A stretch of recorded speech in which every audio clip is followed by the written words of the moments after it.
Hi guys, welcome back to my channel. Today we're going to look at exponent laws part 2. So you look at the first question. Our first step is to put an exponent of 1 to a basis that doesn't have an exponent. Then we're going to start multiplying the values. So we're going to multiply 2 with minus 4 and that gives us minus 8. Then we're going to multiply the two x's with each other because they have the same basis. We're adding the exponents. It becomes 1 plus 2. Then we're multiplying the y's with each other and therefore we're adding the exponents 3 plus 4. And that is going to equal negative 8 x to the power of 3 and y to the power of 7. If we look at our second one, we're going to see we're multiplying the bases 2 with each other, therefore we can add the exponent, so it would be x plus 3x plus 5, and the last 2 is just 2 to the power of 0. So that just becomes equal to 1.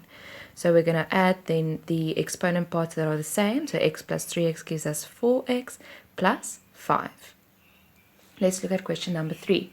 Our first step is to divide the values with each other. So minus 35 divided by 7 gives us minus 5.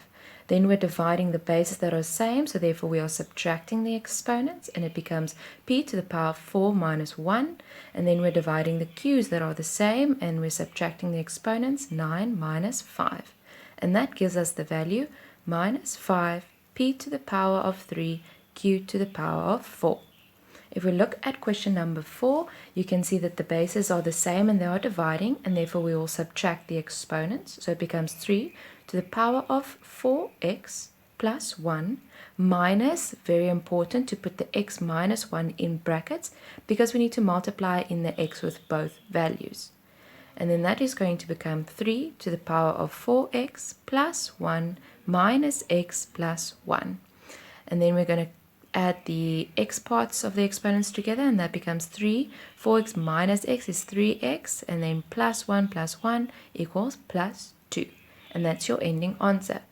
If we look at example number 5, we can see that only the a is to the power of 0, so only that part would become equal to 1.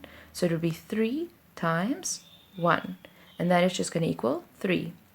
If we look at example 6, you will see that the whole equation is equal to the power of 0, and therefore when we multiply in the 0 with the 3 and the a, it becomes 3 to the power of 0 times a to the power of 0, and therefore both of them becomes equal to 1, so it would be 1 times 1, and therefore your ending answer would be equal to 1. If we look at the 7th example, now we have to multiply in the 3 with the exponents, the 2 and the 4, and then the y as an exponent of 1.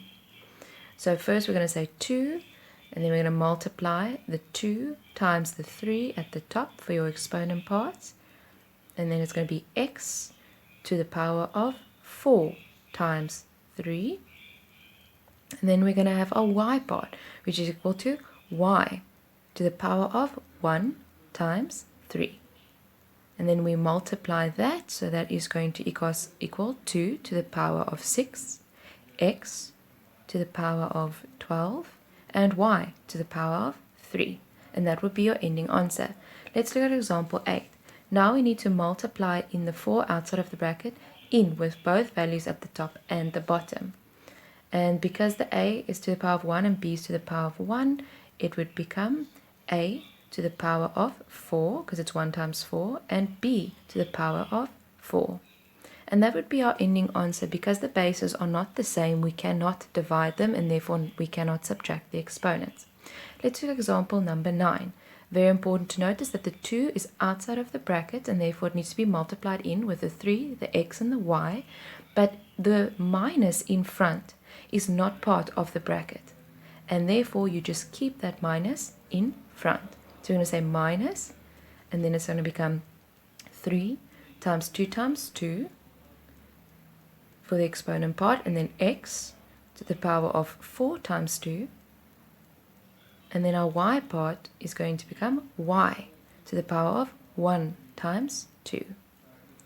And therefore our ending answer would become minus 3 to the power of 4, x to the power of 8, and y to the power of 2. Let's do example number 10. So now we have a negative exponent because x is to the power of negative 2, and therefore we need to take the x to the bottom, and because the x is technically standing on 1, if we take it to the bottom, it becomes 3 over x to the power of 2, and there we have made our exponent positive. If we look at example 11, now we have a negative exponent on the outside of the bracket that needs to be multiplied in, and therefore it's going to become 2 to the power of negative 1 over 3 to the power of negative 1. Because both exponents are negative, we need to swap them around, so the 2 goes to the bottom and the 3 comes to the top. And therefore, our ending answer would be 3 to the power of 1 divided by 2 to the power of 1. And therefore, you can just say it is 3 divided by 2. And then our last example for today, the minus 2 is a negative exponent on the outside of the bracket that needs to be multiplied in with all the values inside the bracket, and therefore it becomes 3 to the power of negative 2 times x to the power of negative 2.